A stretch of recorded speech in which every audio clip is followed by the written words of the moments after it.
Hey everybody, it is Ren Carruthers, and this is your Future Stars forecast on a 2-year-old Tuesday. My special guest, Michael Banahan, the director of Bloodstock for Godolphin USA. How you doing, Michael? Doing very well, Corinne. Or Ren. Looking forward to having a chat about some of our 2-year-olds. Oh no, I mean, I'm getting really hyped up. We are in crunch time mode at this point, right? hmm Yeah, here it's all coming now. The maidens have been broken, and the stakes races are coming up, and we'll see if we're still in the mix. Have you recovered from the Keeneland September sale? Yeah, look, it was a great sale for us with our stallions. Yeah. Nyquist obviously had a tremendous sale with three horses that went over $1 million, I know. and uh, but timing is everything. You have two-year-olds that win back-to-back weekends and Grade One races before the sales. You're in a perfect spot if you're selling. So look, we think he would have had a great sale anyway. So that added to it, and we were very excited to see what he could do in there. And the future is bright for him, and he's our big hope in the stallion barn going forward. And it's very exciting then with our young stallions with Essential Quality, who did well without hitting anything out through the park. But then Maxfield was sensational, and Couple $1 million horses for him. couple of for to have a horse standing at $40,000, to have two of them make $1 million a piece was incredible, and the depth of his stock underneath that was tremendous as well, and a lot of compliments from people that were selling and buying them, uh, excited about the future for him. And I think, like, he always had a great following when he was on the racetrack. He's, this big, beautiful Oh yeah. horse, and everyone loved him. So a lot of his stock are looking like that as well. And Oh, uh, absolutely. I mm, was struck by that. And that's the hope, right? If they're looking like him, you're hoping that they have his same talent, that what's underneath that skin has got the same build, the same uh, potential. And he just has been stamping these horses. I mean, he's that beautiful Hershey Brown package, right? yeah, Not a lot, yeah, not chrome or anything like that, yeah. but he's still so striking, and so are the Get. Oh, absolutely. And so, it's very exciting to have those, and look forward to getting them on the racetrack next year. And you know, for Street Sense, having Yeah. him out there, McKinsey, who's off to a good start. We've Speaker's Corner coming through as well. So and Street Sense is sort of getting to be uh, the the uh, the senior citizen of the stallion barn Yeah. as well. But having those horses coming through for him as well is exciting, and especially us having a few of them too as well. Of course. And going back to the two grade ones you were talking about for Nyquist, of course, you were talking about Tenma winning the Del Mar debutante and a homebred for you all, Mm. Immersive. And one of the cool things that I've noticed, and I'm sure you've heard this many times, I'm sure you, of course, have taken notice of it, is Nyquist, he's a tremendous sire as is, but there's just something that is a chef's kiss when you take him over AP Indy. Now, in the case of Immersive, she's at a gap year by Bernardini, who love and miss. Yeah. Um, and in the case of Tenma, out of a Tappet mare, Tappet by Pulpit by hmm AP Indy. So, what do you make of that, Nick? I mean, it used to be, right, Mr. Prospector and Northern Dancer, and now we're seeing Curlin AP Indy line. We're seeing Cody's Wish is an example of that, being out of a Bernardini mare. Yeah. And then now Nyquist with AP Indy. Yeah. Like I think with Bernardini mares, they seem like they go over a lot of different stallions, Yeah. and I think he he he is becoming such a important influence as a broodmare sire. You just hope that there's some horses out there without Seattle Slew, in the Right. influence that you need to go to. So we're very fortunate having Nyquist as on our home team. We're very fortunate in that we have a lot of mares by Tappet, especially by Bernardini, Yeah. in our lineup. And sometimes it makes it a little bit more difficult because we've a lot of stallions on our roster that have tappet influences or out of Bernardini mares, so it makes it a little bit difficult. But Nyquist is so grateful that that line works so well with him, and we saw some of those Bernardini mares that were crossed over with Uncle Mo that did very well. So we were hoping that that Nick could work as well with Nyquist, which it seems like it has. Oh yeah. And so we're so fortunate with having Immersive. Um, Gap year has been a very unlucky mare for us. I think she's had three foals that have died along the way, Oh either as foals or gosh. yearlings. So we were crossing our fingers with the Nyquist because she's a beautiful filly, Yeah. Immersive as a yearling and a foal and a yearling. So we were hoping that she was going to make it to the racetrack. We always liked her when she came into Brad Cox's barn. They always held her in pretty high regard. He had a couple of Nyquist fillies, one that we're still waiting on yet to get to the racetrack. She had a Oh. little tiny issue, but she was well liked early on as well. Yeah. So we were very excited with Immersive, trained super down here at Keeneland. Brad had her then up in Churchill. She was still training very well. Went up to Saratoga. Brad doesn't bring many horses up there. Yeah. We don't want to go up there unless we have something that can run. How the betting public let her go off at long odds on her first start, who knows? But there you Yeah. are. That's what happened. And but we were expecting her to run really well, and we had two fillies in the Spinaway, and we've never had horses precocious enough maybe to run in the Spinaway before, and have two of them in there was exciting, and to come away with one of them as the winner was unbelievable. And the nice thing about Immersive is she had to grind it out a little bit that day, I know. but when I they went actually, by the wire, she galloped out so strong in front of the field, was yeah. pretty incredible for a filly that was under a bit of a drive for a while and took the length of the stretch to catch the filly that was on the lead. Well, I have that replay actually, Mm. and I was also just so taken with, as you already laid out. She showed such professionalism. She did not run like a 2-year-old. The rain was coming down. Mm-hmm. Here she is, everybody. She's on the rail. That's always fun too. So Yeah, she's but gonna run into the rain on the inside, and she settles, and she's very professional about it. well, funny enough, when we saw the draw, we were absolutely sick, and we discussed not running her on that Really? rail draw. Yeah, because it's such a tough one for Yeah. inexperienced 2-year-olds doing that, and fillies as well. But she was training so well. We said we have to run her, and Oh my gosh. and especially when we had the other filly in there as well. But and then we got the wet track. We were doubting ourselves, but she got herself in a good spot, and in actual fact, she was laid quite close behind the speed, and a lot of the dirt wasn't hitting her in the face; it was more in the chest. So I think she got through it a little bit better than our other filly, who was just in behind her, and she Right. was getting all the dirt kicked back in her, and Yeah. she did not like that at all. But I mean, when she comes around the turn here, Quiet Side, who was the post time favorite, 5-2 co-favorite with the Queen's MG. Here she comes. You see her, everybody. She's about in the 4 or 5 path here. She just, like you said, grinds it out. And she's so professional. Once she sidles up alongside Quiet Side, Mm-hmm. it didn't take much urging other than she wanted to pass her. Yeah. Well, once she got down close to it, you said, "Oh yeah, she's going to win it now." Yeah. But once she did that, like the way she galloped out afterwards was really impressive, and so we're looking forward to stretching her out a little bit as well, and think Oh, yeah. that'll be in her favor as well, like you see on the picture there.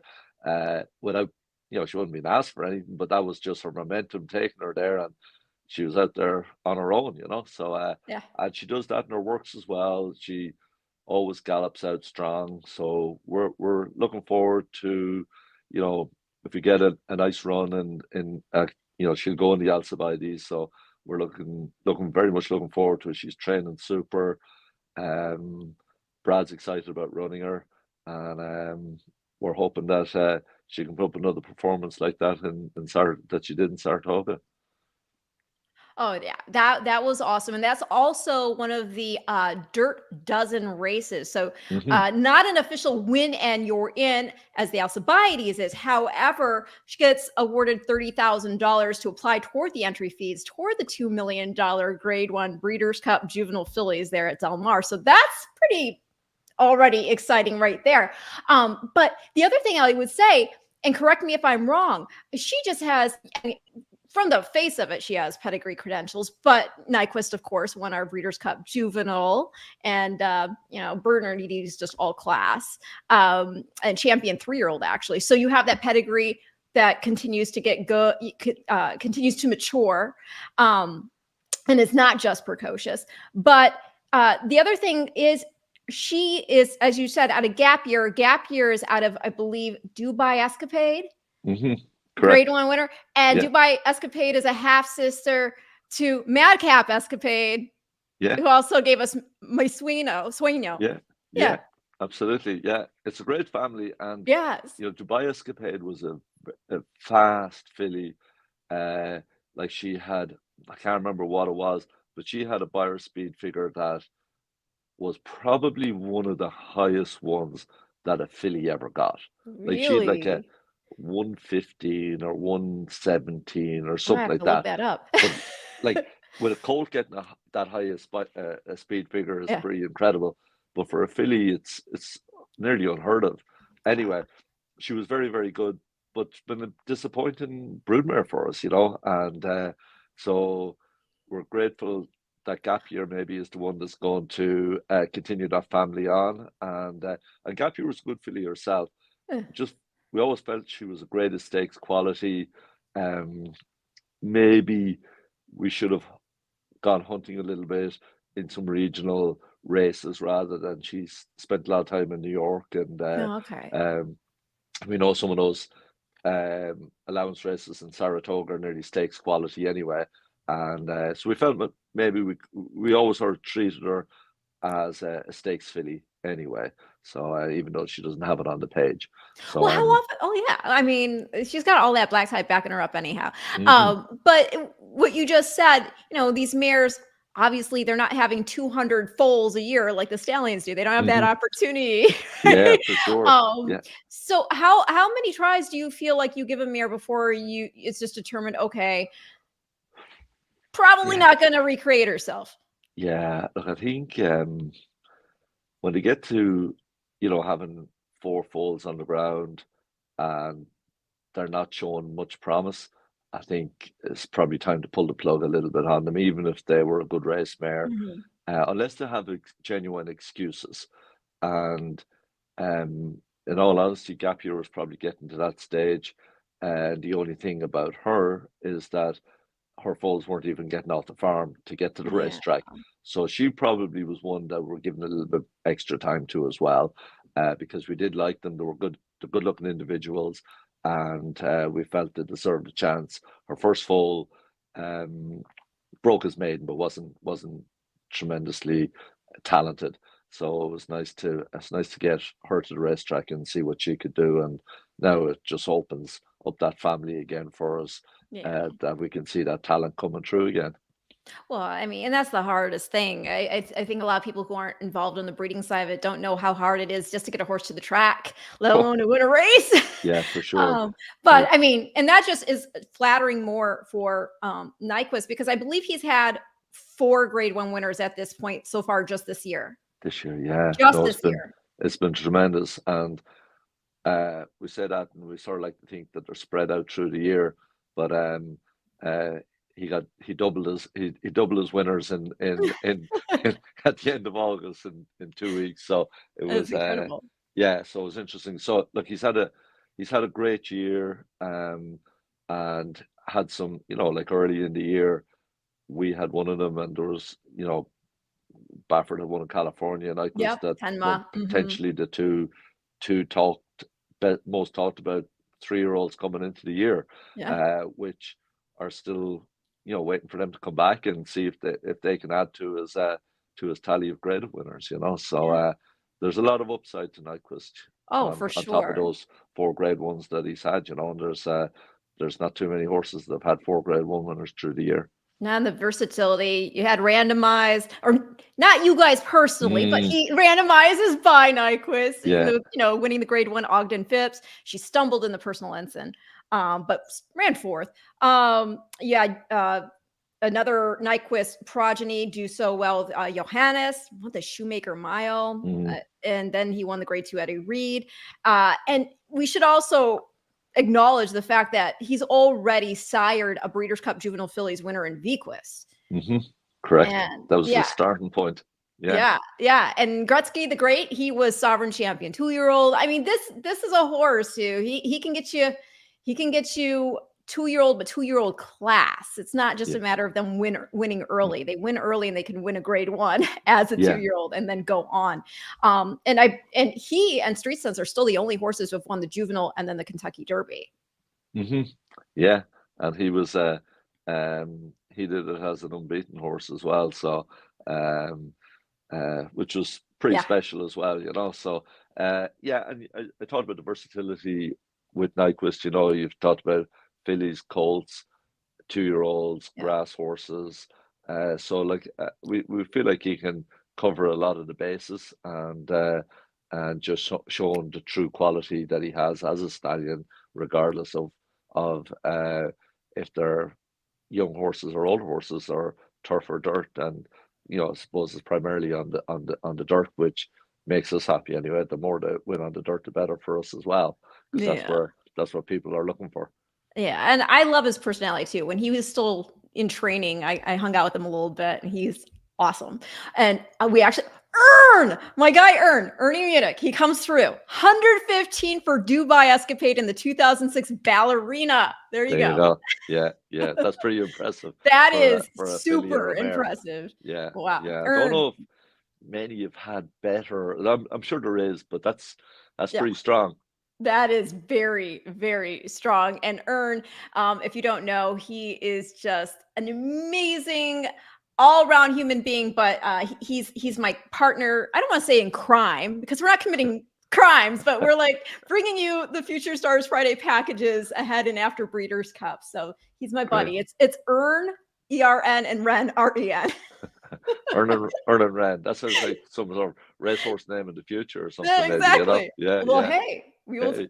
If you want, but we got to give some love. I did mention Street Sense. I know you guys don't own this horse, but Lucara, Street Sense daughter out of Cara Caterina by Bernardini, and that mare Cara Caterina, full sister to Honor and Serve, Angela Renee. She won the grade 3 Pocahontas.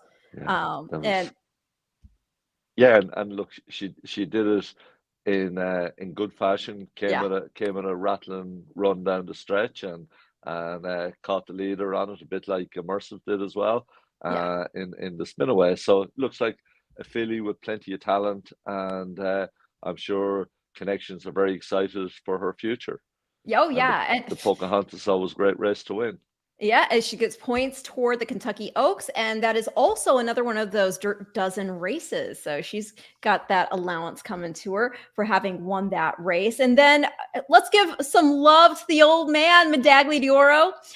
We saw Shifty, also Lucara trained by Mark Casse, Shifty also trained by Mark Casse, and Shifty owned by my buds at DJ Stable.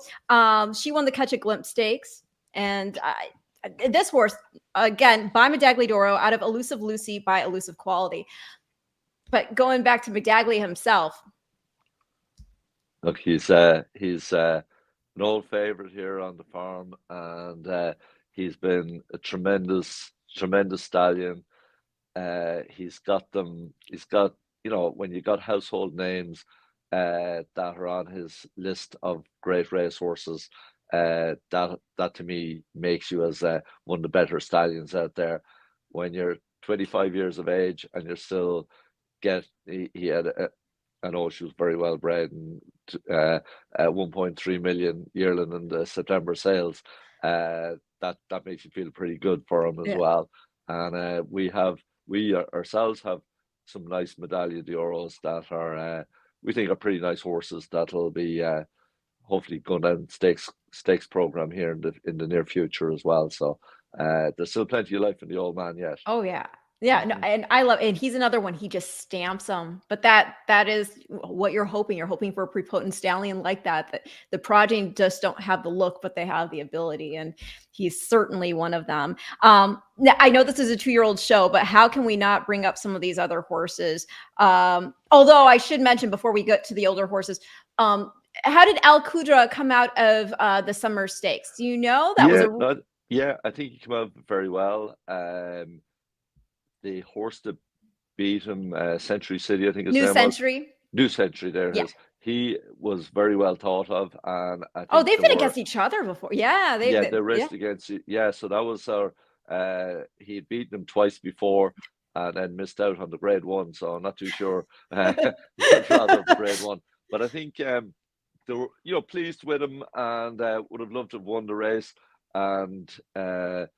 But I think he ran well, and I think probably try and look at still at the Breeders' Cup with him as well. And do you think you would cut? Do you think you'd stay to a sprint, or no? I think or stretch. He might look at the Bourbon, the Castle Key Bourbon at Keeneland, and then maybe see Breeders' Cup maybe afterwards. But probably in the juvenile turf race. Yeah. Well, I mean, this horse has been very consistent in the money in 4 of 6. He'd won the Pat Ettery at Ascot by 2.5 lengths over New Century back in July. And that was off, he was 5th, but he was beaten just a length in the Group 2 Coventry Stakes. So really nice. Yeah. Yeah, no, I think they like him quite a bit. And Charlie is keen on trying to see if he can replicate some of his Breeder Cup magic here with him in the future as well. So we'll see how he does. But I don't think they've lost any faith in him at all. And they expect to try and pick up something here in the next 2 months with him. Well, I had Oisin Murphy on last week, and we were talking about the summer, of course. And I mentioned it's kind of fun. You've got this rivalry going on. Well, yeah, like as long as he doesn't level it up the next time we run against him, I hope we can stay ahead, because he's two for one ahead of him, and hopefully he can get a 3-1 up on him. So yeah, look, I'm not taking sides. Yeah. Look, they're nice horses, and it was probably a better summer stakes than maybe some of the other renewals. I think there were some quality horses in there. So I think it's an edge of your seater for sure too. Yeah, I mean, I think when it's all said and done, look back at that race and said there were pretty nice horses in there. Oh yeah, I think you're absolutely right. Let's talk about a few of your older, really nice horses, because we would be remiss if we did not. Let's talk about first the ones that didn't get to the wire first, but are still talent we got to keep our eye on. We're going to talk about the horses coming out of the Sword Dancer that was won by Far Bridge. But I'm talking about Measured Time, who was actually the half brother to Rebel's Romance, Measured Time himself by Frankel, and Silver Knot by Love de Vega out of God Given by Nathaniel. They were second and third respectively in the Sword Dancer. Measured Time, he had won the group Grade 1 Manhattan. That was off a 4th place finish in the Dubai Turf. He'd also won the Group 1 Jebel Hatta. And Silver Knot, I got a soft spot for that horse because he was second in our 2022 Breeders' Cup Juvenile Turf. He's gone on to win the Elkhorn, the Man of War, the Bowling Green. This was all ahead of the Sword Dancer. And he is actually entered in this weekend's Grade 1 Joe Hirsch Turf Classic at Belmont at the Big A. Well, I think he's shown that he loves racing in America. The last maybe we didn't take advantage. Had that slow pace up in Saratoga, and maybe should have taken more advantage of attacking a little bit more. So, but I think he should run a big race on the weekend, and if he does, I'm sure the Breeders' Cup Turf will be high on his agenda, and he's done very well in America this year, and I think excited to see him run again this weekend. Yeah, no, for sure. And speaking of this past weekend, I mentioned Rebel's Romance. He, again, the half brother to Measured Time. He's by Dubawi, and you got to love that he's out of a Street Cry mare mini dress. Of course, But yeah, He won our 2022 Breeders' Cup Turf. He's 14 for 21 overall, 4 for 5 this year, and he just won the Prix Van Europa at Colne. And I have the replay of this race. You can talk over it. This is just such a cool horse. He is everything that Godolphin sort of stand for, you know, racing horses internationally. He has won, you know, as you said, the Breeders' Cup. He's won in Hong Kong. He's Oh, won he's a in globetrotter. Dubai. He's won in Germany. He's won in England, and he's just a great horse. I think that was the 6th Grade 1 race, Yeah. and don't think he was tuned up 100% for that. And I would, you know, he's plenty of options open to him, whether he comes back over here for the Breeders' Cup, which, you know, I'm sure it's very, very high on the agenda. Whether, you know, he goes to Hong Kong or and he might do both of them, you know. And he Wow. apparently loves traveling, and doesn't need his racetrack to be with him. And William Buick gets on great with him, and you know, he's just a really, really good racehorse, and we enjoy seeing him out there and seeing him where he can, you know, run at that high level for such a long time as well. So it's been great. And this is the second time he's won this race. That's right, yeah, and that was sort of, I think, before his when he won the Breeders' Cup before, that was his prep race coming in, and so it made a lot of sense going there. And there was a horse from France that was meant to run the race, so it would have been nice to see him in there, maybe to get a feel for where he would match up with him as well. But um, you know, you can run him in any of those Grade 1s. Like, he ran the King George and ran a big race there as well. So and that's probably the first time he's run in England in a while, because he's usually on the road all the time.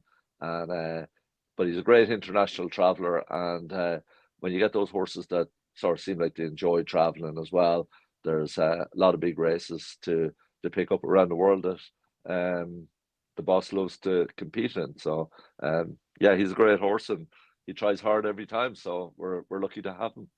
Yeah, and that's something else I would stress to those of you who aren't familiar with being up close with a horse. The fact that, look at the body condition on this horse. I know this is not like 1080, you know, high definition right here, but you can still tell, I mean, this horse is in tremendous condition.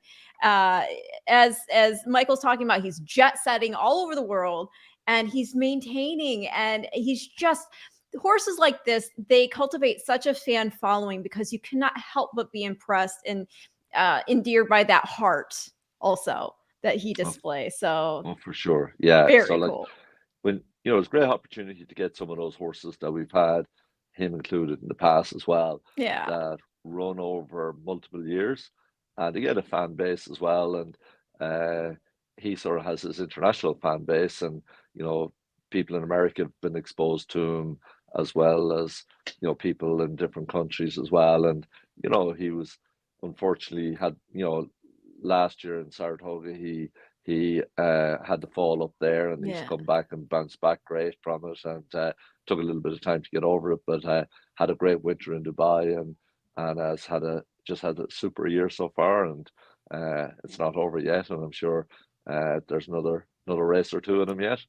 All right. Well, I love to hear that. And gosh, I said half an hour. I've got two more horses to talk to you about, Okay. and then a question about a third. Okay. So we got to talk about the win and you're in winners, because you have a couple of those as well. And we'll Yeah. talk about notable speech first. By Dubai, we had a Swift Rose by Invincible Spirit. Another one trained by Charlie Appleby scored the win and you're in for the mile, the Group 1 Cutter Sussex Stakes. And this is a horse who'd already won the Kipco 2000 Guineas earlier in the season. He was recently fifth in the Prix du Moulin de Longchamp. But let's go ahead. I got the Sussex Stakes. You can talk to us about this horse a little bit if you would. Yep. So you know, like, he was so impressive in the Guineas, and unusual. He was a horse coming from the all-weather tracks, and William Buick had made special trips back from Dubai to specifically ride him. It was Wow. encouraged that maybe he wanted to ride him. And so going into the Guineas, first time on the grass, wasn't too sure. Everyone was very hopeful about him. And the Guineas was probably a very good race this year. And he cut them down in scintillating fashion in that last furlong. And obviously, City of Troy was in there, and he was the big Yeah. horse that everyone was talking about. But Richard Hannon has, potentially one of the better milers in England, called Rosalian, who won the Right. St James's Palace after that. And no, the speech was disappointing that day, but when he came back and won the Sussex Stakes in very good fashion, and showed how good he was. And I think the last day in France, the ground caught him out. It rained there, and the ground was soft, and so I think we can draw a line through that. And I'm sure he will really enjoy fast ground Yeah. at Del Mar. Oh yeah.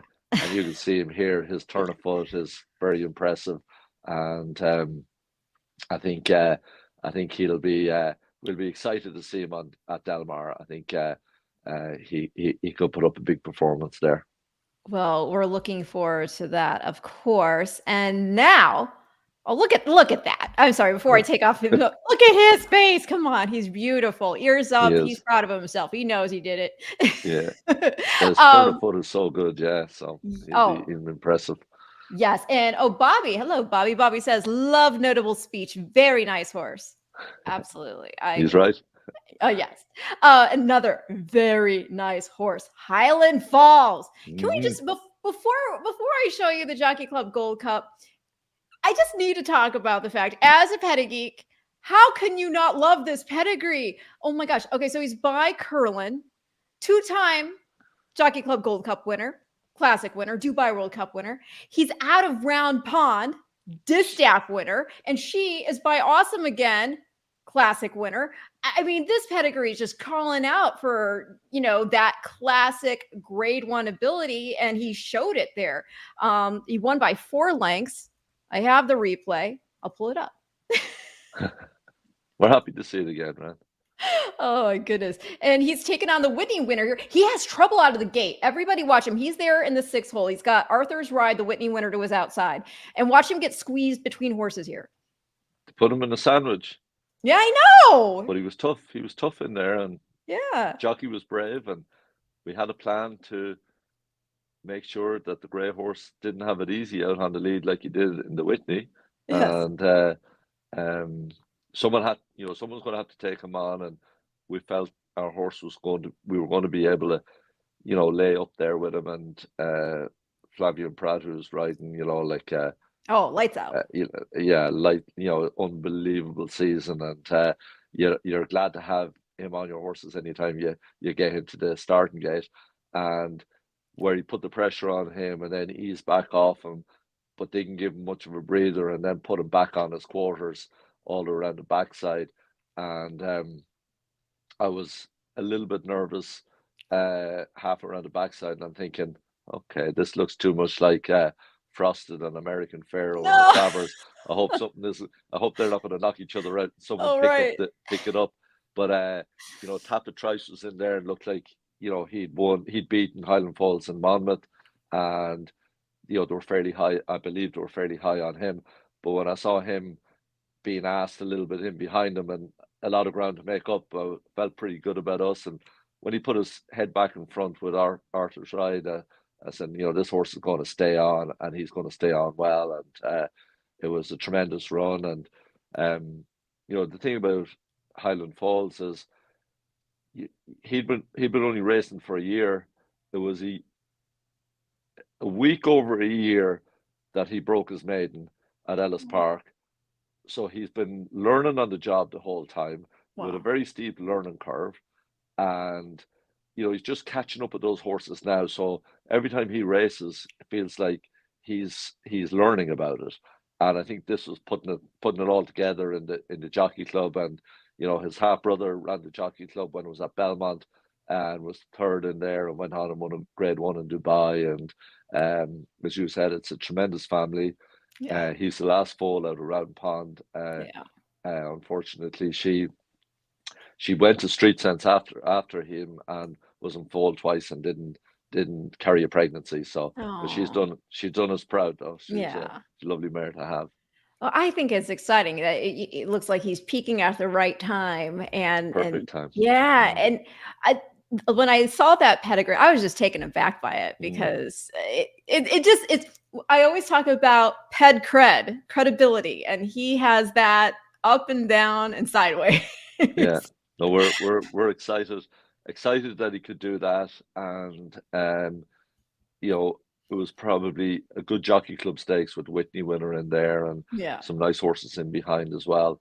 So I think there's a lot of street cred with winning the Jockey Club, and you know, if we could happen to win another race, it'd really give him great luster going into a breeding shed then with that pedigree, and we're looking forward, whatever that might be, to have him in our breeding shed with another Curlin to add to Cody's Wish being in there already, and you know, one sort of a horse that wants a bit of distance like you would expect with Curlin, and then Cody's Wish in there with all the, you know, 1 turn mile speed that he had as Yeah. well. So it's exciting. It'll be exciting to have them in there together. And you brought me right back to where I was going to go. I was going to give a quick shout out also though to Midshipman because he had a good sale as well, and he is our Breeders' Cup juvenile champion from back in Hmm. the day. And yeah, still going strong. But then yeah, you've got a new stallion in Cody's Wish. There, we have to ask how he's doing. Our 2-time dirt mile winner. Cody's Wish is doing fabulous. If he's not, if he wasn't busy breeding mares during the season, he's he's all these adoring fans still coming out and Oh, seeing him all the time as well. But he's settled in great. He was, you know, easy horse to deal with, very fertile. So he made our job very easy, and very much looking forward to seeing his stock on the ground next year yeah. when he has those babies in January. So Oh, yeah, um, absolutely. yeah, so we're very excited about him. And I think I said earlier, I meant to say Tappet. He's out of a Tappet near, not Mm. Bernardini, but Yeah, still, it's still an yeah. AP That's all Indy right, line. yeah, yeah. Dance card, yeah, yeah. She was and very Dance card, nicely yeah. honoured as Broodmare of the Year last month. So Oh, we that's were wonderful. excited to get that honour for So her. you gotta love that though. Curlin over Tappet and then a mare like Dance card.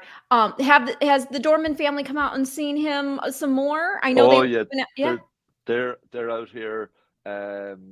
Yeah, and very welcome anytime they want to come out. But they've been out Oh, here regularly, yeah, and with either different guests are coming out or an event or whatever is happening, or they're just around and they ask them to come out and have a look at them, you know. And so they're sort of like they don't even have to announce themselves; just come on oh, in whenever they want to do that as well. But they're very involved and very involved with Make a Wish as well, and any of oh. their events that they have on as well. So I think lovely it's family. yes, and I think it's just so beautiful to and I'm I rooted for Cody when he was on track. I'm gonna be rooting for him as a stallion because how incredible is it for Cody Dorman himself for his memory to live on also through these beautiful horses, these the scion that are to come. I love the idea of that. Oh no, it's going to be tremendous, and I know the Dorman family are very Yeah. excited what the future will hold, and they've always talked about that as well, and said, you know, this is only the beginning of the story and the legacy that hopefully will be left with his stock down the road that have the connection to Cody Dorman and um, have his name in there Yeah. for years to come as well. I think they're really pumped about that happening as well. So it's it's a fantastic story, and it's great that they have that legacy that they can um you know, wrap themselves around in as well, you know. Yes. Yeah, I think it's beautiful. I still get hung up on that quote from his father where he said that Cody's wish gave Cody, his son, the legs he didn't have. Oh yeah, no, I it you know um yeah, like he always had the right words at the right time whenever he was interviewed for someone that had never really been in that position before. It's amazing. It was just like coming from the heart. his words that he had were tremendous, you know. Oh, let's get And me turned up. yeah, we always, you know, and that's, you know, we always say, you know, people that don't know about the story have said, you know, you need to go and look at the NBC footage from especially the first Breeders' Cup. And I said, when you're looking at that, make sure you bring a box of tissues with you first, because you're going to need them when you're looking at it. And so, look, we were tremendously honoured to be involved with the whole story as well, and so grateful to be in, you know, a small part of it as Yeah. well. And you know, for him to be able to give Cody those few years where he was so involved, and it was absolutely tremendous. Absolutely beautiful. And I Mm. guess maybe to dry up my tears to go more on an analytical point from a pedigree perspective, also like we just talked about the you know the sire and the dam sire and the dam herself. But I also have to give a shout out because I love this so much. Like Essential Quality and like Maxfield, Cody's wish is family 1X La Troyenne. There you go. There you go. Well. Funny enough, I suppose if you dig deep enough, it seems like there's an awful lot of them go back to La Troyenne. But anyway, yeah, it's but it's nice to have in there, and it's always if you see her in your pedigree, it gives you a little bit of pep in your step for sure. Oh, absolutely. And you've given me pep in mind. Thank you. I'm so excited about these horses. Is there any horse that I did not go over that you want to give a shout out to? Any 2-year-olds maybe that are going to be running a Fall Stars weekend there at Keeneland that I did not know about? Well, you did talk about a stallion, and I don't want to jinx him at all, but we have a medallia 2-year-old that we like called East Avenue that Okay. was an impressive winner at Hellas, and we're going to run him into futurity at Keeneland, and Exciting. we're hoping that he can live up to our expectations. But he looks like a nice horse, and the filly that was didn't run well in the Spinaway, Pondering. Yeah. We'll probably run her back in New York and hopefully give her draw line through that race, and hopefully get a dry track and see what she can do. But she's pretty nice as well, and we have a nice Intermischief filly called Savetta that might run the Matron Stakes as well. So Oh, we have a couple, and especially that first weekend in October could be a big weekend. But we'll have opportunities anyway, even if they don't all come off. well, hey, you all are such a fantastic team. I'm such a fan of you and Darren and Kate and all the friendly faces there at hold on, I'm going to say it the right way. Godolphin at John Bell Farm, home of the Darley Stallions. You have it all down pat. You have it down pat. Darren must have drilled you and told you this is the way you say it. Hey, it's easy. The business cards, however, I'm guessing are a little long. Yeah. It gets a little bit convoluted. Then people will ask, "Are you Darley or Godolphin?" I said, "Look, we're both. You say what you want. Say what you want." Yeah, Godolphin is racing, Darley is stallions. Oh, Bobby has one parting comment here. East Avenue is a beast. I had that horse in my virtual stable waiting for 3 months until he ran that maiden race. Good. What did Good you for know Bobby. and what did you find Good out, Bobby? Good for Bobby. I hope he's cheering him on in a couple of weeks' time. Oh my gosh. Well, this is so Steph just Michael, he's the best from his favorite tour guide at Darley, Stephanie. There you go. We're getting all the love here today. You got to tell her to get one of the Darley Godolphin horses in her name though. I mean, come on. Yeah. Come on, Steph. Absolutely. She'll have to do something different there, won't she? Well, Michael, no, again, thank you so much. I'm sure I'll see you around Keeneland over the course of the meet. Until then, again, I really appreciate your time. No problem, Rand. Good All talking right. to you. Everybody, this has been your Future Stars forecast on a 2-year-old Tuesday featuring Michael Banahan. Thank you so much, and I'll take you back here next week.